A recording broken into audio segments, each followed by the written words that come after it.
Hello and welcome. I hope you're safe and well. In today's exciting episode, we take a look at my grey and silver jackets, as well as my grey and silver fabrics. It's perfect. Perfect, perfect, perfect. Perfect jacket. I filmed this one back in January, and back then I only had, or was it the start of February, and I only had 6 grey and silver jackets. Since then I've made 2 more, so yeah, still 8. It's not that many, but I do have some fabulous fabrics. So first up we have, this is one of the, it's a reversible jacket, and I love this vintage print. It's gorgeous. I also made a 1939, that vintage Vogue dress that I love. I made that in this fabric here. It's sort of like a stylized sort of seed pod or a seed. And yeah, it's really pretty. And then I bought some more fabric and made it up into a jacket. And the other side, it's also got grey in there. But yeah, it's really pretty jacket. And it's the one with the kimono sleeves. And then I just made a few changes. I made the neckline a bit more Chanel jacket stylish. And then, yeah, so all the ones that I think I cropped it a little bit too. And the back was quite baggy. So I took a little bit off the back of that. And yeah, I think the next one I made after I made this jacket was the Daisy jacket, I think. So this one is Simplicity S9124. I've done quite a few versions of this. This is jacket A, because there's A, B, C, and D. D is, it's a dolman sleeve, so the sleeve and the front of the jacket, the sleeve and the back of the jacket are all like, it's just front piece and a back piece, whereas this jacket here is front, back and sleeve. So I think this one's easier to make and easier to cut out. So if you want, I know the jacket that I made most recently was Berta 6120, and it had very slim sleeves, and a few of you asked what's a kimono jacket. So that one, Simplicity S9124, and I've got quite a few different versions of it, and I just sort of explain in each particular video how I changed it. This one here is, I think it's the Butterick one. And on the other side, I've shown you the other side a million times before, but this fabric is very 1940s or 1980s, depending on your reference points. They're both like the 1980s were very inspired by the 1930s and 40s. So those big power shoulders. And yeah, I love this fabric, and it goes really well with my poppy dress, the one with various different types of poppies. It looks really cute with that one. So, or jeans and a t-shirt, which is kind of what I wear jackets with, just jeans and a t-shirt. Pattern number for this one is Butterick 5529, but again, I made a few changes to it. So if you go to the video with that particular jacket, then during that video I tell you what the small changes I've made, or you can just look at the pattern and it's kind of obvious that I rounded the bottom and yeah, changed the sleeves a bit. And anyway, so the next one is this gorgeous, it's like a coating weight tweed. It's so big and bulky, and it was really, really difficult. It's got like ribbons and bits of lace in there and wool. It is so bulky and heavy, and because my jackets are small and they're collarless and they're just, yeah, it kind of looks a bit funny and bulky, so I need to put glass beads on this one. I did originally bead it with grey flower beads, which I then took off and made the grey flower jacket. But yeah, I like it, but it doesn't photograph well because the camera's just really funny with it. And I think this is me showing you all the different options that I have. But I just have some grey glass beads. They're sort of smoky clear glass. And I think that's what I'll use on there. I was thinking maybe beige and a couple of different greys. But I think just smoky clear glass, like transparent beads, is probably the best way to go because it needs a lot of weight on it. But the tweed is just so beautiful. I don't want to obscure it. So yeah, still haven't finished it, but it's just such a beautiful tweed. It's a pity. I really should get on that one. Okay, and next we have, what do we have next? I can't remember. Do we do another jacket? Oh, this is a gorgeous tweed. It's absolutely amazing. And I obviously handmade the tweed, the beaded trim as well. Oh my gosh, it's so difficult to sew a beaded trim onto a jacket because you have to sort of, normally when you want to stitch something on, you just pin it in place and then you stitch it on. But because these beaded trims are so heavy and complex and three-dimensional, you can't get the pins in. Like I've got these big pins now that are like hat pin size big. They are ridiculously big and they're perfect to use on tweed because tweed is so loose, but you sort of need a long pin to support it. And so they're good for tweed, but they're also good to pin a beaded trim on. And then to make the whole thing look weightless, you have to stitch it on 3 times, like on the left side, the right side, and in the middle. And you have to use invisible thread so that it looks like it's just magically there for no reason. And it just takes so much time. And you've made the jacket, you've made the beaded trim, you've cut it out, you've prepared the backing, everything's finished. You just have to attach the 2 finished things to each other. And so like, I'm always like, I want to try it on, I want to try it on, it's so exciting. And then you just have to do all this incredibly difficult work of stitching the 2 things together with invisible thread, which is, it's nylon and it's like fishing line, so it's a little bit stretchy, so the tension, you have to get the tension perfect and you can't tie your knots too tight or it just snaps. And it's really difficult to work with, but the end result is perfect. It's so completely worth it. But goodness, at the end point, when you've got the least patience of any point during the project, it's quite the task. Anyway, I love the tweed. The actual tweed is from Linden Tweeds in the UK and it's got all these different colours in it. And I was thinking about taking the beaded trim off and replacing it with, because the tweed has got like orange, yellow and sort of aqua colour in there as well as the grey. So I was thinking about changing it, but I don't know, I like it again now. Also, beaded trim takes forever to sew on, so I think I'll leave it. Anyway, the next one is the silver sequins, and this one is adorable, but when I made it, I just put 1 layer of netting as the structural layer, so I can't put beads on this because beads, regular beads, would be too heavy. I suppose I could put small plastic ones, but when I made it, I think I just decided it was going to have sequins on it, so it needs to have sequins on there. So I'm thinking I have pale green fan ones, I have pale pink ones, I have silver ones, so either all of those in combination or maybe just, I don't know. I've got these little bits of mirror as well, so maybe silver sequins plus the mirror. I'm not sure. Anyway, and these are the fabrics that I haven't made up yet. So I've actually got 2 different wools, and one of them there was 2 meters, so it's just a little bit over 2 yards, and it's also quite wide. So I'm going to be able to definitely get 2 Chanel style jackets out of the lighter one. And it's just the most beautiful color. I absolutely love it. And it's so soft. It's amazing. And then the darker gray one reminds me of a great coat or an overcoat, like a Russian coat. And it's just amazing. And I've got quite a bit of that one as well. I think they maybe sent me more than I bought. And yeah, so, and this one here, I think I've either got, I can't remember, 2 or 3 yards of 2 or 3 meters of this one.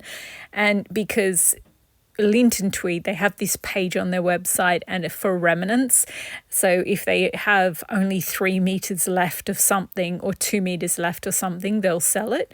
And it's slightly less than what it is per meter. So I mean, I only ever really want 1 meter of anything to make a Chanel jacket, but sometimes they have really like that's the only bit left, and I really, really like that tweed, so I got that one. It's sort of silver and pale blue with little bits of all different colors in there, and it's just gorgeous. So I'm going to make a couple of different Chanel jackets and bead them in different ways. This is the chicken coop quilting cotton, and I've already cut this out using that Burda 6120 pattern that I made the 2 silver jackets out of. I've cut this out, but I haven't made it up into a jacket yet, and I haven't beaded it, so I still don't know how I'm going to bead it, but I did put 2 layers. I think I decided I was going to put 2 layers of netting on the back, which means I'll probably use beads, heavy beads, rather than just sequins. I mean, I could use sequins over the whole body of the jacket and then do chandelier beading around the bottom. That might be cute. Maybe I'll do that. And what else do we have? I love this fabric. It's a quilting cotton, and I bought, I can't remember, 2 or 3 yards of this, and I made a wiggle dress, you know, one of those fitted vintage dresses, and it's really beautiful, and I love this fabric. So it's got birds on there, and it's also got bugs, so the birds are sort of looking around each other and looking at all the different bugs. But because of the colouring, it's very light grey, and it's got the bugs in peach and lilac or mauve. It doesn't look like a dress that would have bugs on it. And I wanted to make a little bolero to match, and then just put really bling beading on it, and it'll take people ages to notice that it's got bugs, little critters all over it. So yes, I don't have much fabric left, but I do think I have enough to make a tiny little bolero short sleeve cropped jacket. And then, this is that hilarious silver fabric that I just made up into 2 jackets. I was originally just going to make it into 1 Chanel style jacket, but the fabric was fashion width, so it was really wide. And I was like, ooh, if I make both jackets cropped, well, one of them's quite cropped, the other one's normal length, but I made the sleeves quite short. And it's the sleeves that often use up a lot of the fabric because, yeah, they're just so big.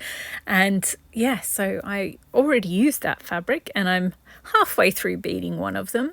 And this fabric, oh my gosh, so it's dragon sequins, dragon scale sequins or French sequins. So the hole in the sequin isn't in the middle, it's at the top. And if you run your hand up and down, it changes. But what I love about this fabric is it's a dull, you can't really tell, but it looks like concrete in real life. It looks a bit shiny. I guess I shot this during the day at where the sun was hitting it at the most. But it sort of looks like scales of concrete. It's the weirdest juxtaposition, and I just love it. So I don't know how I'm going to bead that one, but I kind of make jackets as a canvas to bead, so I'll probably bead something with it. And this one here, it's a very sturdy cotton fabric, so it's called cotton canvas or cotton duck, and so you could make a tote bag out of it or something like that, but I'm going to make a jacket, of course I am. And it's got indoor plants all over it, and I just love it. It's awesome. And you know how I want to do one of my make nines for this year is vertical to make beading look like a vertical garden. So I think I'm going to make that fabric up into a jacket and make it do the beading all around the edges and the cuffs of the sleeves and make it look like vertical gardens. So just like using green beads dripping down so it looks like a plant growing out of it. And this one, it's kind of boring, I guess. It's another sequin fabric. It's mini sequins, and they're in steel grey, and I just love this colour. I don't know how I'm going to bead this one, but it's a really nice, solid, sturdy colour. I'm having a lot of fun cutting out those, making all different bolero jackets. So bolero is a super cropped jacket with short sleeve, typically short or half or 3/4 sleeves. So maybe I'll make 2 sequin ones and bead them in completely different ways. And then lastly, we have the grey floral jacket, which I absolutely love. The beading, this is what I call the chandelier beading, the sort of beads dripping off the bottom. And it was just so much fun to make. So I sort of covered it, did a base layer of beading, covered it in all the grey floral beads, and then I used the rest of the beads. Well, actually I have some left over. I used most of the other grey flower shaped beads over the top, doing a canopy layer, and then I did all the dripping down beads as well. And it's just it was just so much fun to do. I was like, I wonder if I can do this. And then I tried it and I was like, oh, I like this. So yeah, it took so much time to do. I think in January, I only ended up making 2 jackets.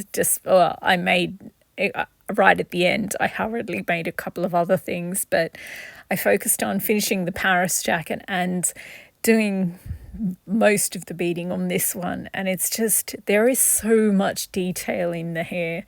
Some of my jackets, you could just look at it for hours and hours on end. So if you're ever you're going to be stuck in a boring meeting, this is one of the jackets you could wear. And then the design feature that I made on the back is a red triangle, and I love it. It's just made out of large sequins.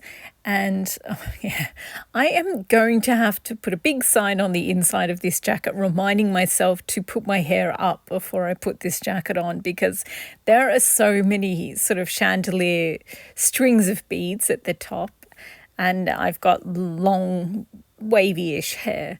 So yes, I definitely have to put my hair up before I put this jacket on, but I really love it. And I think the red triangle sort of looks like graffiti on a cement wall.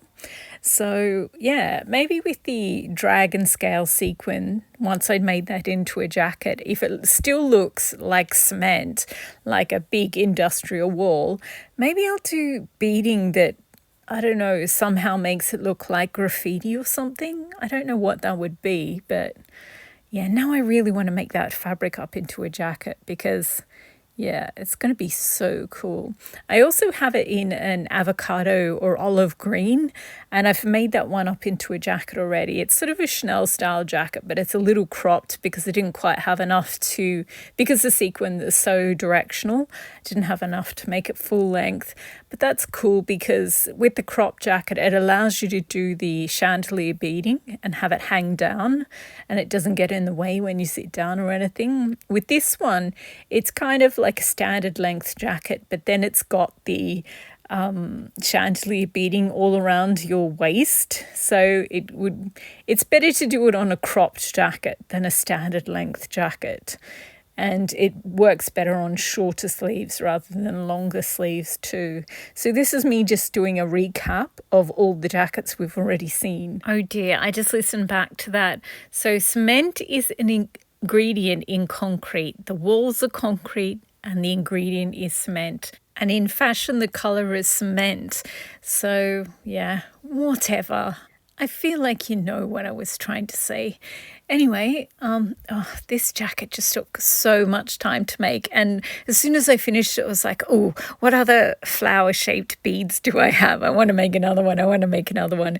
Because it's got loads of imperfections. And I mean, I like it. And I like each jacket because they're a little time capsule of what my technique was like at that time. But I also look at them and see all the mistakes. So I'm like, oh, I want to make another one. I can do better. So yes, there are definitely more floral jackets in my future. And this is just a quick update on what I've been working on. Obviously, the rainbow raindrops jacket. You can't even really see the fabric, like the print underneath anymore. I kind of went overboard with the sequins. So the front of the jacket is pretty much even on both sides. I have to do a few more on what's the left side of the screen. There's a couple of spots that need ones there. And then I also have to do the sleeves, and I haven't done the back either, but it's coming along nicely. It's taking a very long time to bead though. Anyway, that is it for this video. Thank you very much for watching. I hope you enjoyed having a little look at my grey and silver jackets and all the fabrics I haven't yet made into jackets. Thanks again for watching, and happy sewing!